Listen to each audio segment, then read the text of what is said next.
नमस्कार। आज हम पढ़ रहे हैं कविता फसल, नागार्जुन द्वारा लिखी गई ये कविता और मैं कविता भारद्वाज इसका सार प्रस्तुत कर रही हूँ। फसल।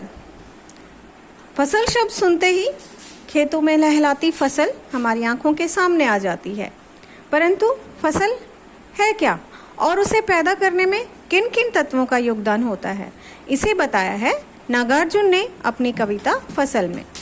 कविता यह भी रेखांकित करती है कि प्रकृति और मनुष्य के सहयोग से ही सृजन संभव है। सृजन अकेली प्रकृति या मनुष्य के वश की बात नहीं है, प्रकृति तो कह सकते हैं, लेकिन मनुष्य अकेला किसी भी चीज़ का सृजन नहीं कर सकता, तो और फसल का तो खास तौर पर नहीं। तो इस तरह से प्रकृति और मनुष्य के सहयोग से ही जो फसल है उसका निर्माण होता है। कविता की भाषा बोलचाल की भाषा है और गति और लय कविता को जो है प्रभावशाली बनाती हैं।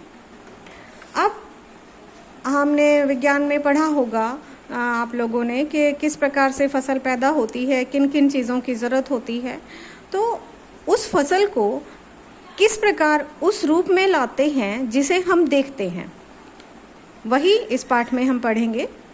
तो आज की जो संस्कृति है वो उपभोक्तावादी संस्कृति है। वर्तमान संस्कृति हमारी जो है उपभोक्तावादी संस्कृति है।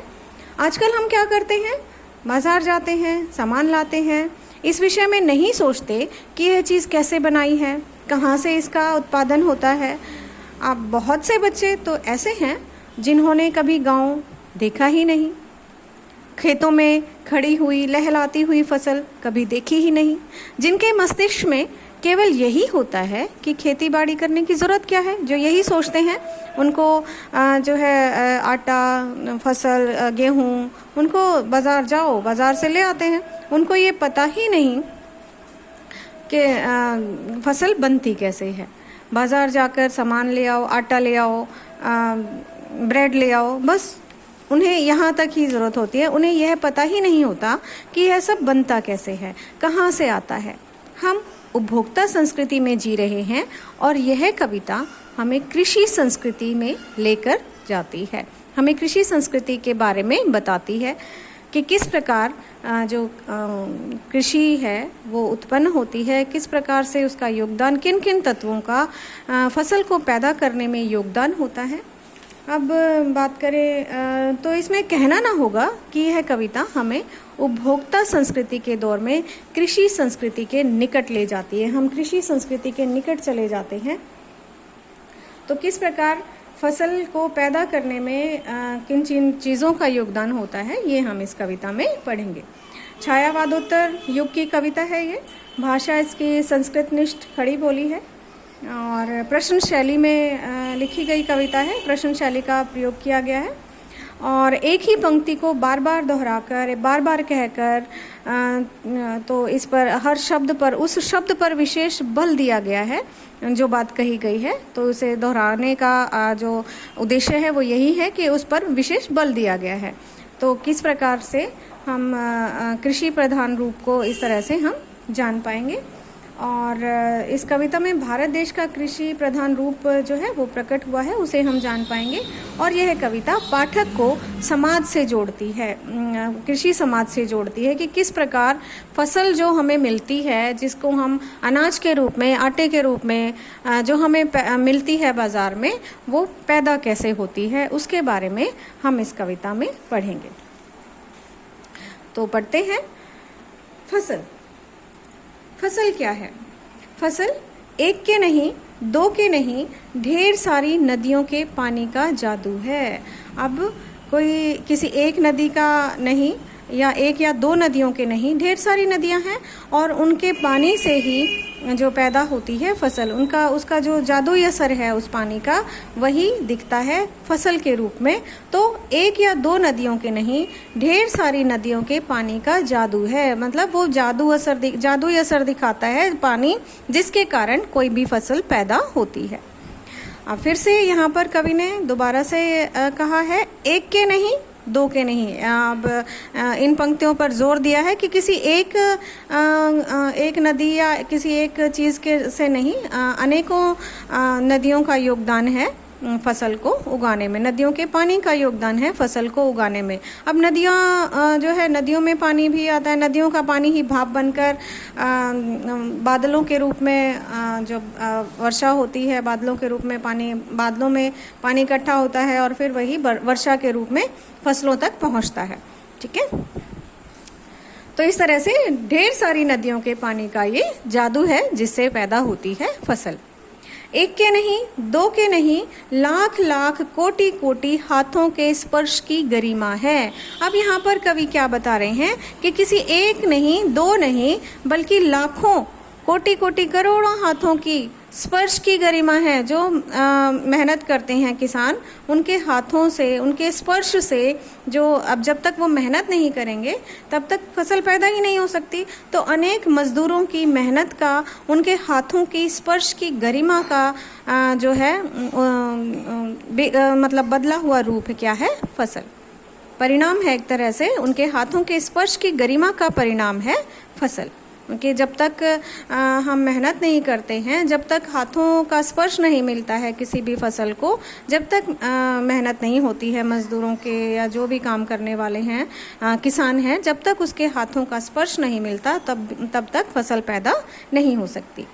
एक के नहीं, दो के नहीं, हजार हजार खेतों की मिट्टी का गुणधर्म। अब हजार हजार, किसी एक तरह की मिट्टी का नहीं। अब भारत में अनेक तरह की स्थान पर अलग अलग तरह की मिट्टी पाई जाती है और अलग अलग तरह की मिट्टी से अलग अलग तरह की फसलें उगती हैं। तो इस तरह से कहीं काली मिट्टी, कहीं दोमट मिट्टी, कहीं चिकनी मिट्टी, तो इस तरह से अलग अलग तरह की मिट्टी पाई जाती है। तो हजार हजार खेतों की मिट्टी का गुणधर्म। अब गुणधर्म क्या है मिट्टी का? मिट्टी का गुणधर्म है उसका उपजाऊपन। तो अलग अलग हजारों हजार अलग अलग खेतों की मिट्टी का गुणधर्म है फसल, उपजाऊपन है फसल। अब फिर से कवि बताते हैं फसल क्या है। दोबारा से वो दोहरा रहे हैं कि किस प्रकार पैदा होती है फसल। फसल है क्या? और तो कुछ नहीं है वह फसल, और कुछ नहीं है, नदियों के पानी का जादू है वह। अनेक नदियां जो हैं उनके पानी से ही पैदा होती है फसल। उनका जो है जादुई असर दिखाती है। नदियों के पानी का जो असर है वो जादुई असर दिखाता है और जिससे फसल पैदा होती है। हाथों के स्पर्श की गरिमा है। जो किसान है उसकी मेहनत का फल है, उसके हाथों के स्पर्श की, उसकी मेहनत जो है उसकी महिमा है, उसके कारण ही वो फसल जो है पैदा होती है। तो उसी का एक बदला हुआ रूप है क्या है? फसल।